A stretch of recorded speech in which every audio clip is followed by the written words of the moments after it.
Condamné à errer de nuit en nuit, jeûnant le jour dans un cachot de flammes, tant que le feu n'aura lavé les crimes de ma vie naturelle. Qu'on me laisse révéler les secrets de ma prison. Les mots de mon récit écorcheraient ton âme, glaceraient ton jeune sang, feraient jaillir tes yeux hors de leur sphère, telles des étoiles, déferaient tes boucles, dressant chaque cheveu pris en lui-même, comme un piquant du porc épic fiévreux. Mais le sang et la chair ne doivent pas entendre ce blason d'éternité. Écoute, écoute-moi, écoute. Si jamais tu aimas ton tendre père, venge son meurtre infâme et sans nature. L'infâme est dans tout meurtre, mais ce meurtre, il fut infâme, étrange et sans nature. Saisis, Hamlet, écoute. On fait à croire que j'étais assoupi dans mon verger quand un serpent vint à me mordre. Cette fétide forgerie de mort abuse l'oreille des Danois. Sache, mon fils, que le serpent qui a mordu ton père règne aujourd'hui. Oui, ce fauve adultère, incestueux, à l'esprit de sorcier, au présent fourbe. Maudit esprit, maudit présence, ils peuvent séduire ainsi. Conquis la volonté et la vertu semblante de ma reine pour la plier à sa luxure infecte. Hamlet, oh quelle chute ce fut là.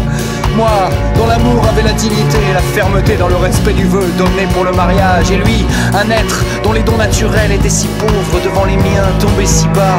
Mais la vertu ne s'émeut pas du vice qui la courtise en se parant de ciel. Et la luxure, unie au plus bel ange, après s'être gavée d'un lit céleste, se repaîtra d'ordures. Mais je pressens déjà l'heure du matin. Soyons brefs, je dormais dans mon verger, l'après-midi, selon mon habitude.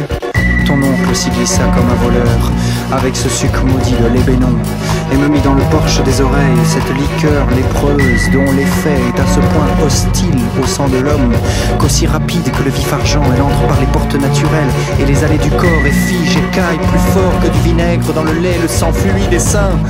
Ainsi pour moi, et dans l'instant, une dartre, une lèpre, recouvrit d'une croûte infecte et vile la douceur de mon corps. Venge son meurtre infâme et sans nature.